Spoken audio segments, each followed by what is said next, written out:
নমস্কার, সকলকে আমার আন্তরিক শুভেচ্ছা রইল। আপনারা দেখছেন জীবনের আলো অনুষ্ঠান। দেখুন, আমরা তন্ত্রের মধ্যে খুব গুরুত্বপূর্ণ একটা জিনিস আমরা খুব মেনে চলি, যেটা হচ্ছে দশ মহাবিদ্যা।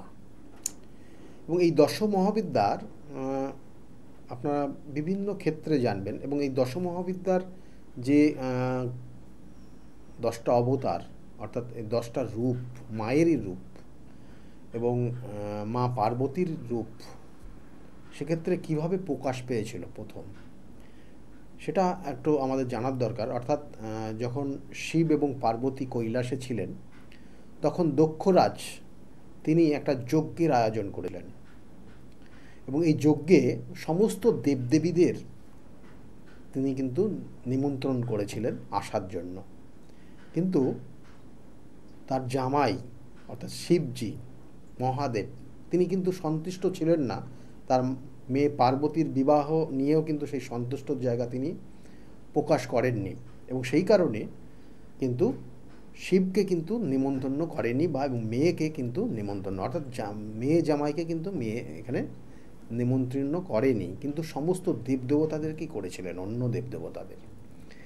কিন্তু শিব তিনি জানেন যে এর সমস্যাটা, কিন্তু পার্বতী অর্থাৎ তার কন্যা তিনি কিন্তু এতটা ডিটেলস জানতেন না।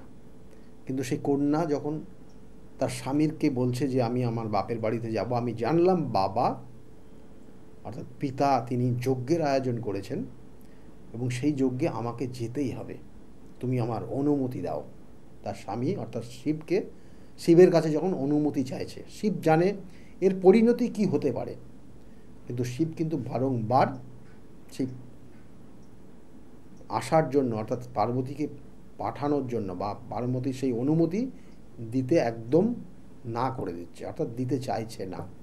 এবং এই মতো অবস্থায় পার্বতী যখন ভীষণভাবে রেগে গেছিল, তখন 10টা রূপ সেখানে কিন্তু প্রকাশ করিয়ে নিয়ে আসছিল এবং এই 10 দেবীকে সেখানে নিয়ে এসে তাকে কিন্তু ঘিরে ধরেছিল। অর্থাৎ এখানে বলবো শিবকে কিন্তু একটা ভয়ঙ্কর পরিস্থিতির মধ্যে তৈরি করে দিয়েছিল। সেই দশ মহাবিদ্যা অর্থাৎ সেই 10টা রূপের নিয়ে আজকে আলোচনা করব। এবং এই 10টা রূপ আমাদের যে 9টা গ্রহ রয়েছে এবং তার সঙ্গে সঙ্গে একটা লগ্নভাব রয়েছে, এই লগ্নভাব প্লাস 9টা গ্রহের কানেকশান কিন্তু এই দশ মহাবিদ্যার কানেকশান রয়েছে। আমি বারবার বলি, সঠিক তিথি নক্ষত্র দেখে সঠিকভাবে যদি কাজ করা যায়, তার প্রতিকার প্রতিবিধান করা যায়, তাহলে জীবনের সেই জাতক জাতিকা সেখান থেকে বেরিয়ে আসে। সেই জন্য এই দশ মহাবিদ্যা, এই 10টা রূপ বা 10টা দেবীর নাম কি আগে প্রথমে বলে দিই। প্রথমে যিনি হচ্ছেন সেটা হচ্ছে দক্ষিণা কালী, অর্থাৎ কালী তারা মহাবিদ্যা ষোড়শী ভুবনেশ্বরী। অর্থাৎ প্রথম যিনি হচ্ছেন তিনি হচ্ছেন শ্রী শ্রী দক্ষিণা কালী। তারপরে যিনি হচ্ছেন তিনি হচ্ছেন শ্রী শ্রী তারা মা দেবী। তৃতীয় হচ্ছেন ষোড়শী দেবী অর্থাৎ শ্রী শ্রী ষোড়শী দেবী। আর চতুর্থ হচ্ছেন সেটা হচ্ছে ভুবনেশ্বরী, চতুর্থ ভুবনেশ্বরী হচ্ছেন। আর পঞ্চম যিনি দেবী হচ্ছেন সেটা হচ্ছে পঞ্চম দেবী, তিনি হচ্ছেন ভৈরবী অর্থাৎ ভৈরবী দেবী। আর ষষ্ঠ হচ্ছে ছিন্নমস্তা, সপ্তম হচ্ছে ধূমাবতী, অষ্টম হচ্ছে বগলা মা, নবম হচ্ছে আপনারা জানেন নবম যিনি হচ্ছেন তিনি কিন্তু মাতঙ্গিনী অর্থাৎ শ্রী শ্রী মাতঙ্গিনী দেবী। আর দশম যিনি দেবী হচ্ছেন সেটা হচ্ছে মাতা কমলা দেবী। এই হচ্ছে 10টা অবতার, 10টা রূপ, মায়েরই রূপ।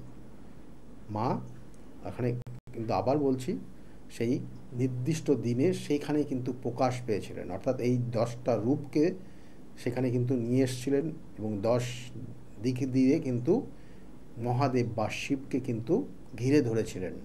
এবং তারপরে কিন্তু মহাদেব বা শিব তার যাওয়ার অনুমতি দিয়েছিল, কিন্তু তারপরে কি হয়েছিল আপনারা প্রত্যেকেই জানেন। এবং শেষ পর্যন্ত সেই দেবীর কিন্তু ছিন্ন ভিন্ন দেহ যেখানে যেখানে পড়েছিল, তার পরিণতিটা কী হয়েছিল আপনারা জানেন, সেটা আর বলছি না। এবং সেই তার ছিন্ন ভিন্ন দেহ বিভিন্ন জায়গায় পড়েছিল এবং এখানে 51টা দেবী পীঠ তৈরি হয়েছিল। যাই হোক, এগুলো নিয়ে আবার অন্যান্য দিন বলবো, কিন্তু আজকে বলবো যে এই প্রত্যেকটা গ্রহের কোন অর্থাৎ ইষ্ট দেবীকে, অর্থাৎ আমরা প্রথমেই বলি শনি গ্রহ, শনি কুপপথ, অর্থাৎ শনি যদি আপনার ক্ষেত্রে নেগেটিভ এনার্জি দেয় তাহলে আপনার ক্ষেত্রে কত ধরনের সমস্যা আনতে পারে। সেই শনিদেবের ইষ্ট দেবী হলেন দক্ষিণা কালী। আপনার যে গ্রহ রয়েছে শনিদেব, সেই শনিদেবের ইষ্ট দেবী হচ্ছেন দক্ষিণা কালী। গুরু অর্থাৎ বৃহস্পতি, এই বৃহস্পতি, আপনার যে বৃহস্পতি গ্রহটা রয়েছে সেই বৃহস্পতি গ্রহের যে ইষ্ট দেবী তিনি হচ্ছেন মা তারা। এবং বুধ গ্রহের ইষ্ট দেবী তিনি হচ্ছেন ষোড়শী দেবী বা ত্রিপুরা সুন্দরী, দুই নামেই কিন্তু অভিহিত রয়েছে। আর আপনার ক্ষেত্রে যে লগ্ন ভাব, অর্থাৎ এখানে আমি বলবো আপনার ক্ষেত্রে যে শুক্র গ্রহ রয়েছে, শুক্র গ্রহের ইষ্ট দেবী হচ্ছেন ভুবনেশ্বরী। এবং ভৈরবী, মাতা ভৈরবী হচ্ছে আপনার, এটা ভৈরবী দেবী কিন্তু অ্যাকচুয়ালি কিন্তু আপনার লগ্ন ভাবকে কানেক্ট করে। আমাদের মেন যে চক্রগুলো রয়েছে শরীরের, সেই চক্রকে কন্ট্রোল করে এই ভৈরবী, অর্থাৎ বলা হচ্ছে ভৈরবী দেবী, এবং আপনার লগ্ন ভাবকে কন্ট্রোল করে এই ভৈরবী দেবী। এবং এই ভৈরবী দেবীর সাহায্যে কিন্তু দিনকে রাত করা যায়, রাতকে দিন করা যায়। ভীষণ জাগ্রত একটা দেবী। এবং সেই জন্য বলা হয় যে যখন কোনো কিছু সম্ভব হচ্ছে না, সেই সম্ভবটাকে অসম্ভব করা যায়। অর্থাৎ কোনো কিছুতেই আপনার সমস্যার থেকে বেরোতে পারছেন না, সমস্যা হয়ে আছে, সেই সমস্যার থেকে আপনাকে বের করে নিয়ে আসার জন্য মাতা ভৈরবীর কিন্তু বিভিন্ন ধরনের ক্রিয়া রয়েছে।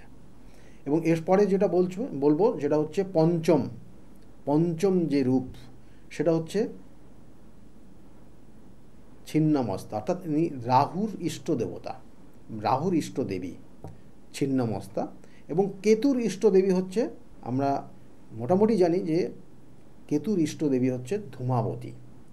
কেতুর পরে হচ্ছে আমরা জানি মঙ্গল, খুব পাওয়ারফুল কানেকশান, মাঙ্গলিক শুনতে শুনতে আমাদের মঙ্গলের ব্যাপারটা ভীষণ জাগ্রত। মঙ্গল থেকে শত্রুকে দাবানোর জন্য, শত্রুকে বশে আনার জন্য, শত্রুকে নিবারণ করার জন্য যে দেবীকে আমরা উপাসনা করি, যে দেবীর বিভিন্ন ক্রিয়া করে থাকি, সে হচ্ছে বগলা মা। অর্থাৎ মঙ্গল গ্রহের ইষ্ট দেবী হচ্ছেন মাতা বগলা।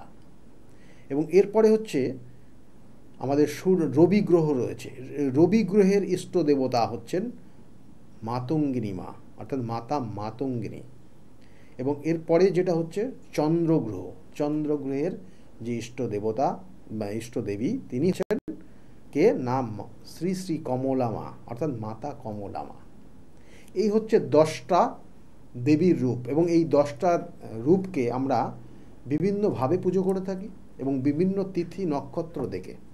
আপনার ক্ষেত্রে গ্রহগত সমস্যা কোথায় কি সমস্যা আছে সেটা এই দশম মহাবিদ্যার প্রয়োগ সেখানে প্রয়োজন হবে কি না, সেটা কিন্তু আপনার ক্ষেত্রে আপনাকে যিনি গাইড করছে তিনিই বলতে পারবেন।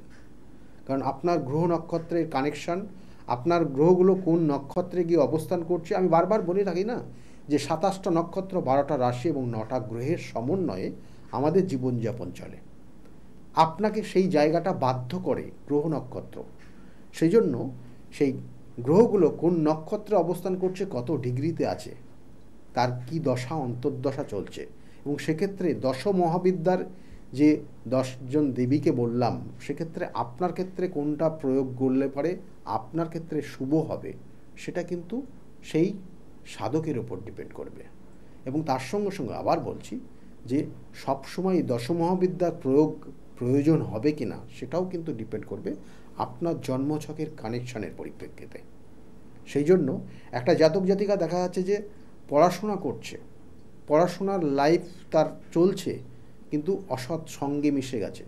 সেক্ষেত্রে সেই জাতকে বা সেই জাতিকাকে রাহুর প্রয়োগ হিসাবে ছিন্নমস্তার প্রয়োগ হবে কি না, সেখানে মাতা দুর্গা দেবীর প্রয়োগ হবে, সেটা কিন্তু সেই বিশেষ করে যিনি এই ক্রিয়াগুলো করবেন তার উপর ডিপেন্ড করবে, আপনার জন্মছকের কানেকশনের ওপর ডিপেন্ড করবে।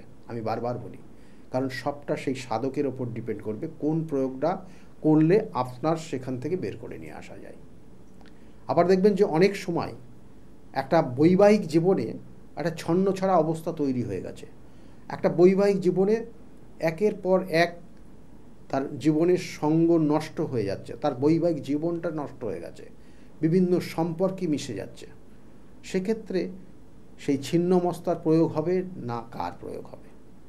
কারণ ছিন্নমস্তা দেবী যিনি আমরা যে রূপটা দেখতে পাই সেখানে কিন্তু রতি দেবী এবং কামদেব তারা দুজনেই কিন্তু দেখবেন যে সঙ্গমরত অবস্থায় অবস্থান করছে এবং তার ওপরে কিন্তু দণ্ডায়মান থাকেন এই ছিন্নমস্তা দেবী।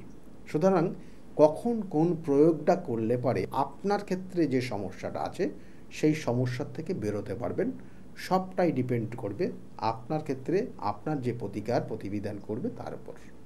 সুতরাং আপনারা আরেকটা জিনিস জেনে রাখুন যে অনেক সময় দেখবেন যে দক্ষিণাকালী মায়ের পুজো, অর্থাৎ এই মাতা দক্ষিণাকালী বা অনেক ক্ষেত্রে অনেক জায়গায় দেখবেন শ্যামা কালী, এই যে পুজোর বিভিন্ন নিয়ম নিষ্ঠা রয়েছে।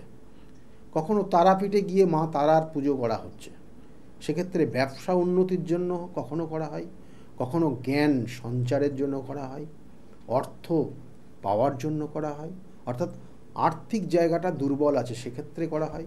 আবার কোনো কোনো ক্ষেত্রে কিন্তু বিশেষ বিশেষ জায়গা রয়েছে, সবটা ডিপেন্ড করবে আপনার জন্মছক। এবং সেই জন্য বলা হচ্ছে যে একটা স্টুডেন্ট পড়াশোনার জায়গা বাধা পাচ্ছে, পড়াশোনা ভালো হচ্ছে না, মনে রাখতে পারছে না, তার মধ্যে চঞ্চলতা তৈরি হয়েছে। এই চঞ্চলতা তৈরি হয়েছে তার ক্ষেত্রে বুধের ইষ্টদেবীকে স্মরণ করবেন না চন্দ্রের ইষ্টদেবীকে স্মরণ করবেন? কারটা প্রয়োগ করলে কখন তার মধ্যে ভালো প্রভাব আসবে? আমি তো একটা বললাম বন্ধু সঙ্গ, অসৎ সঙ্গ, ছন্নছাড়া অবস্থা, সেটা নয় একটা প্রয়োগ। আর এক্ষেত্রে কোন প্রয়োগটা করবে? আমি বারবার বলি এই জন্যই যে জন্মছকের কানেকশনের পরিপ্রেক্ষিতে সব কিছু হয়। যদি মনে করেন আমার সঙ্গে যোগাযোগ করবেন, তাহলে নিচের যে বুকিং নাম্বার যাচ্ছে ওই বুকিং নাম্বারে ফোন করে আপনি জানতে পারবেন কোন চেম্বারে আমি কোন সময়ে বসি। কারণ প্রত্যেক রবিবারে কাঁচরাপাড়া চেম্বার রয়েছে 2টা থেকে 6টা পর্যন্ত, সোমবারে রয়েছে 12টার থেকে 4টে পর্যন্ত একদম ব্যারাকপুর স্টেশনের কাছে, এবং সেকেন্ড 5টার থেকে 8টা পর্যন্ত শ্রীরামপুর চেম্বার রয়েছে। আর প্রত্যেক বুধবার আর শনিবার করে বাইরে চেম্বার থাকে, কখনো তারাপীঠ, কখনো মেচেদা, কখনো বর্ধমান, কখনো বহরমপুর, কখনো শিলিগুড়িতে চেম্বার থাকে। কোন চেম্বারে কখন থাকছি বুকিং নাম্বারে ফোন করলে আপনারা জানতে পারবেন, আর স্কলের দিকে লক্ষ্য রাখলেও আপনারা জানতে পারবেন। এছাড়াও বৃহস্পতিবার কৃষ্ণনগরের থাকে এবং কখনো হাওড়ার চেম্বার থাকে, হাওড়া ময়দান, সেটাও আপনাকে বুকিং নাম্বারে ফোন করলে আপনাকে গাইড করবে। এবং শুক্রবারের দিন কিন্তু চেম্বার পাচ্ছেন আমাকে হাতিবাগানে পাচ্ছেন। সুতরাং যারা মনে করছেন যেখানে দেখাবেন অবশ্যই বুকিং নাম্বারটা লিখে রাখুন, বুকিং নাম্বারে ফোন করে নেবেন। আর যাওয়ার আগে আরেকটা জিনিস বলি যে দেখুন, প্রতিকার প্রতিবিধান এবং সঠিক গাইডলাইন, আমি কিন্তু বারবার বলি যে প্রতিকার প্রতিবিধান এবং সঠিক গাইডলাইন আপনার জীবনকে পরিবর্তন করে দিতে পারে। আপনার নির্দিষ্ট যে লক্ষ্য সেই লক্ষ্য কিন্তু পৌঁছে দিতে পারে। সেই জন্য আমি আবার বলি যে সঠিক গাইডলাইনই আপনার জীবনের মূল লক্ষ্য। যাই হোক, সকলে ভালো থাকবেন, আগামী দিনগুলো সকলের যাতে ভালো যায় এই শুভকামনা রইল। নমস্কার। তাহলে আর দেরি কেন, চটপট ফোন করুন 9836410969 অথবা 8335805241 এই নাম্বারে। শুধুমাত্র একটি ফোন যা পাল্টে দিতে পারে আপনার গোটা জীবন। জ্যোতিষবিদ, বাস্তুবিদ, হস্তরেখা বিশারদ ও spiritual guide doctor Gautam Shastri, এক এবং অদ্বিতীয়।